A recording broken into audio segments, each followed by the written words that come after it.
Yeah, I honestly, I don't know how we made it this far together. Yeah, But we have. yeah, and I mean, even fast forward, like you guys chose a very unique route. I met a Gypsy. You have this certain perception of what you're going to get there, but it was pretty easy for us just to be kind of normal at home, you know? Yeah, yeah. Mm-hmm. So, good little segue with Johnny T on the screen. Like, what was it like, and when did you know that your dad was like this kind of iconic figure in the way that, like, he kind of, like, yeah, he was a great sportsman, but kind of like the way he went about his career, and like he was kind of a very unique and special dude in that. And your career is kind of not like followed the trajectory, but it really seems like from the way that you turned out as a person, and even what your brother does, it's like he obviously was a big figurehead and like a mentor kind of guy. And it just would have been a pretty wild experience, like growing up with that. And when did you even realize that you had that guy? I mean, as a kid, I just remember cruising around the mountain bike pits. Like, I don't even know what I had. They didn't have the Striders then, but it was just a small bicycle, right? And I would just cruise around, go poach like power bars off the power bar tent, table. Like, Drink tons I mean, it of was cider super backs. fun to be at the ski areas, right? As a kid, like being up on the mountain. And of course I knew he raced, but it's, I mean, for me, he was just pretty much dad. Like I just knew he was good at bikes. Like, but I didn't really pay much attention to, the exact things he accomplished, how many wins he had. I didn't really know anything about that, so, and then I don't know, it somehow turns into me getting a mini bike and us going down that road. It's wild, Yeah. Yeah, and I guess just to have a guy like him as like a guide, like you just kind of followed what he said and kind of like lived the way that he lived in a way, like you were just going to be fine. And I can imagine it would have been very cool to like, I don't know, was there a point where you realized that in a way? Because, you get some kids like almost rebel against their dad and like don't want to listen to their dad and purposely like don't want to take their advice. But I don't know, from the outside in, it just looks like you're like, yeah, all right. Like I feel like dad never knows what's up. was that type to rebel. And he for sure is like my mentor. Yeah. And was my mentor, through this period in time, at the same time being dad. And I don't know why it worked, but I guess it somehow did. And I look back on it like, I was very privileged to have like a track, but nothing was really given to me, like it was always earned. Never really was never given anything the easy way out. Yeah. Always made me finish my work. When I say work, like, on the motorcycle, whatever we're doing our laps, doing our sections, working on, technique and drills and all that. So, yeah, I honestly, I don't know how we made it this far together. Yeah. But we have. Yeah. And I mean, even fast forward, like you guys chose a very unique route professionally, right? Like, I mean, I think Rhino at some point was working with you. I know you had like BT. Like, I feel like you kind of included some people in the program at times, but like no real management, no one really from the outside. Like, and you are in the era of the man friend. Like you're in the era of the circle and the agents and you guys didn't do that. And it worked like really, really well. I mean, we reached out. I mean, we had riding coaches for sure, and we worked with certain people for technique. And thinking back now, I like the very beginning stages was Larry Morton. He had a motocross school called Five Magics Motocross. Like that was the very beginning, and that was kind of like my foundation.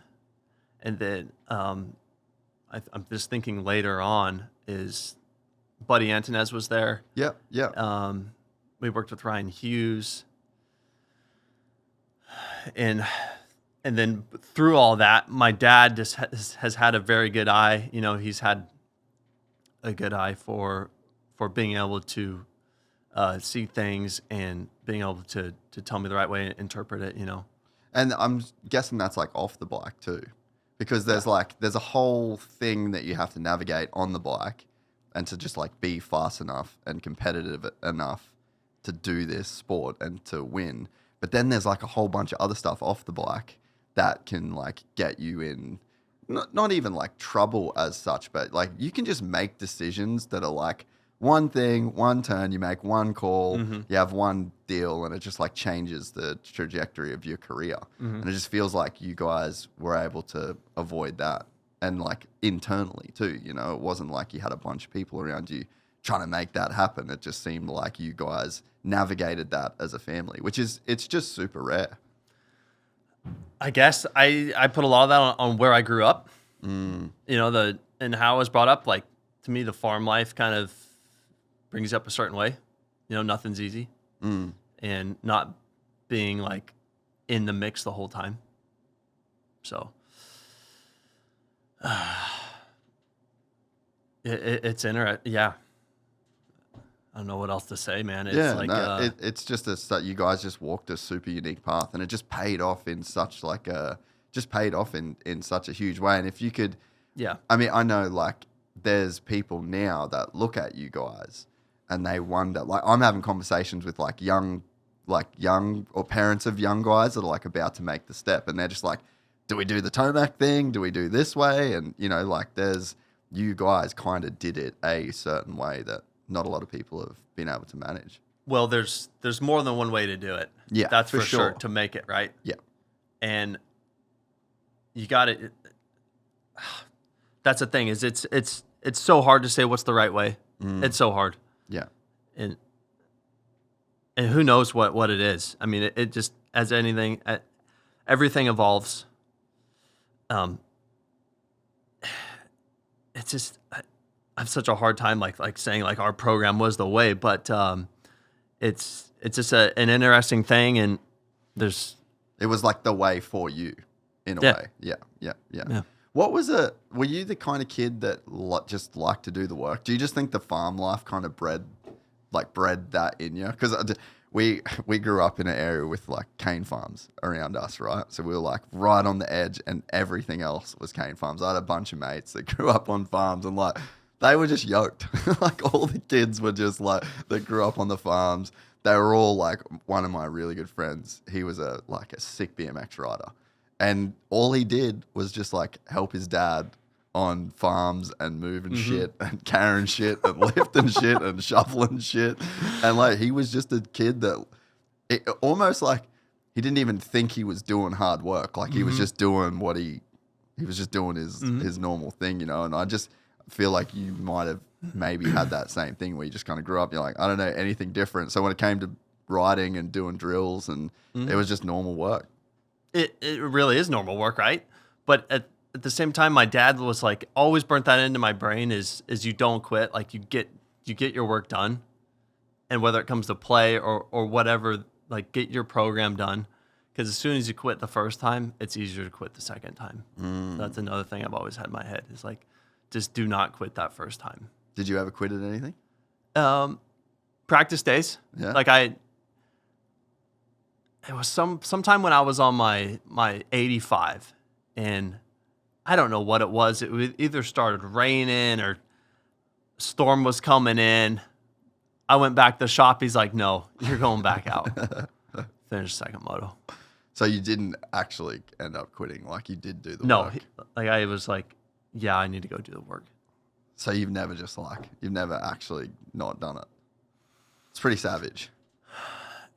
Yeah, because I think I know that the second time's going to be easier, and it really is. And you see see people do it, and you're like, this is not the road to go down.